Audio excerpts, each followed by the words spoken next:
quero dizer, Daniel, que eu quase acertei a minha previsão de ontem. Agora, o dia de hoje, Daniel, vamos ser sinceros aqui, foi um dia um pouco mais... Foi um dia mais desanimado. A tarifa chegou a 145%. Chegou. Eu falei ontem que ia chegar a beirar ali os 150%. Mas faltou China cooperada, né? O que China não aumentou tarifa. Então, hoje a gente teve um dia com apenas um turno, né? Nos outros dias a gente tinha, 3 turnos aí de notícias e tal. Então, um dia, Daniel, que hoje não dá para você reclamar. Um dia super tranquilo, um dia super light. Por isso, Daniel, deixo boas-vindas para você. Deixo boas-vindas também pro pessoal que nos acompanha aqui no YouTube, né? De onde sai a gravação para o podcast. Deixo um abraço também para todo mundo que está acompanhando a gravação do áudio lá no podcast. Daniel Souza, me conta, o que aconteceu no dia de hoje? Temos um novo recorde, é isso? 145%. Quem é que paga 145% de tarifa, Daniel? Pois é, Tanguy. Nós tivemos ontem o anúncio dos 125% de tarifa, né, de tarifas lineares para os produtos chineses ao entrarem nos Estados Unidos. Pois bem, no dia de hoje, a Casa Branca trouxe um esclarecimento. Porque você sabe que a comunicação lá do presidente Trump foi um pouco confusa. Ninguém entendeu exatamente lá o tweet dele, o tweet que ele publica na Truth, que é a rede social dele, a rede social que ele criou quando foi banido do próprio Twitter. A Casa Branca veio a público hoje e explicou, gente, olha só, eu queria explicar a vocês que são 125% mais os 20% lá do início. Contabiliza comigo, Tanguy. 10%, depois teve mais 10%, 20%. Aí depois teve mais 34%. Aí nós chegamos a 54%. Aí depois teve mais 50%. Aí nós chegamos a 104%. Aí depois teve mais 21%. Aí nós chegamos a 125%. E depois a gente tem que lembrar que os 20% iniciais não estavam contabilizados nesses 125%. Então agora tem que ser contabilizado de novo para chegar a 145%. É isso. O pessoal tinha esquecido dos 20% lá do início do processo de tarifação do Trump e a Casa Branca trouxe esse esclarecimento, que é um esclarecimento de fundamental importância, que as tarifas a tarifa, na realidade, para produtos chineses é de 145%. Com uma tarifa como essa, Tanguy, a chance do comércio entre Estados Unidos e China é remota.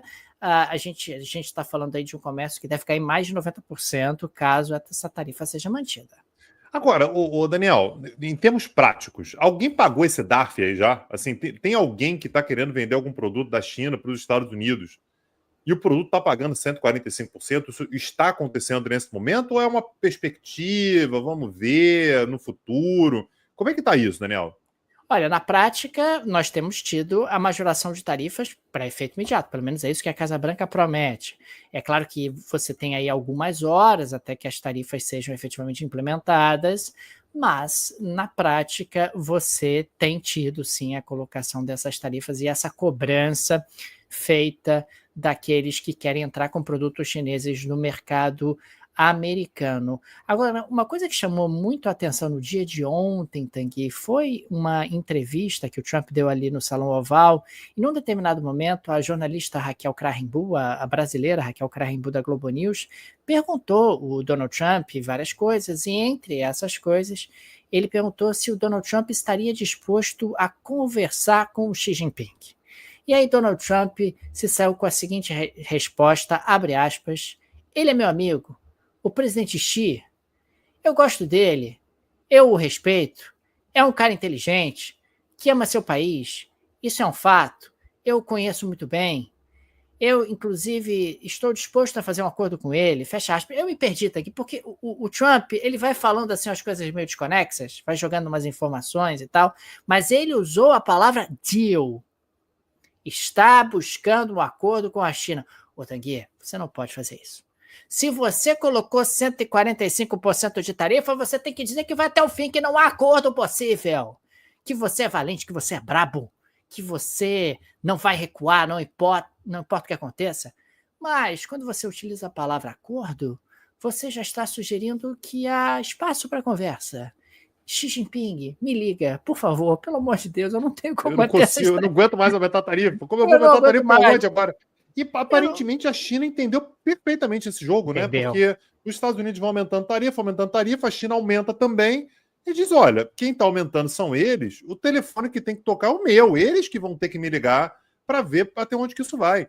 E o fato, Daniel, que eu usei essa imagem, eu acho que inclusive em algum episódio, é como se você tivesse, de fato, a China esperando os Estados Unidos se trancar no próprio quarto, né? E você ter a China com espaço no mundo todo, vários países ali preocupados e tudo, entendendo que os Estados Unidos não são confiáveis, e a China plenamente disposta a estabelecer parcerias comerciais, acordos de livre comércio, investimentos em infraestrutura. Pô, quem quiser aí, a China tá aí. A gente não enlouqueceu, não, tá? A gente tá disponível para quem quiser.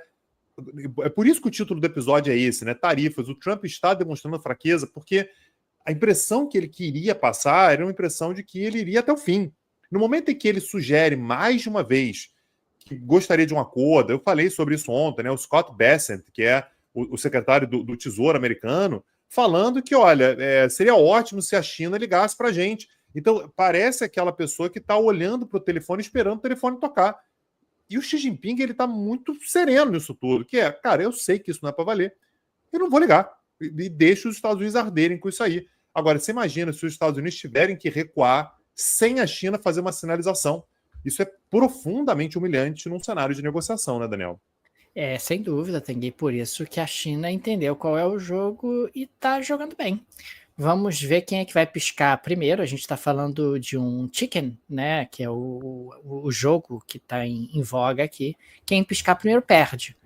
E nesse sentido, os chineses consideram que podem esperar, porque a China é uma ditadura, que a gente negocia as coisas de uma forma diferente, nós dependemos menos do mercado americano do que já dependemos em outros momentos, eu posso aí estabelecer outras conexões, posso buscar outras alternativas, e deixa lá o Trump sangrar internamente, aumentar a pressão doméstica contra o governo dele. Eu até destaquei no episódio de ontem os iPhones, né, que foram trazidos pela Apple antes do tarifaço, e é mais ou menos por aí, quer dizer, enquanto você tem estoques, porque muitas empresas se anteciparam, a gente chegou até a trazer isso no Petit Jornal, fizeram ali estoques robustos, se preparando para o aumento das tarifas, enquanto esses estoques estiverem disponíveis, ótimo. O grande problema é que em algum momento esses estoques acabam e o Xi Jinping olha para isso e pensa, bom, o relógio está a meu favor. A pressão está do outro lado, foram eles que começaram e eles é que vão ter que desescalar essa escalada de tarifas que aconteceu ao longo dos últimos dias. E é muito impressionante porque talvez a China ainda reaja, nós não temos como ter certeza, mas não seria a primeira vez que a China espera alguns dias para reagir, enquanto o governo americano reage sempre em poucas horas, o que denota também um certo improviso, denota uma certa afobação, denota que você não está planejando ali as coisas da forma mais adequada. E depois que você já alcançou 145% de tarifa, você vai para onde? Né, você vai colocar 300%, vai colocar 500% de tarifa sobre os produtos chineses, o arcabouço ali realmente americano, ele não tem tantas alternativas nesse momento. Vamos ver como é que essa história vai terminar, talvez os dois cheguem a algum tipo de diálogo, algum tipo de acordo e as extensões diminuam, as tensões diminuam, mas ainda há muita imprevisibilidade no horizonte.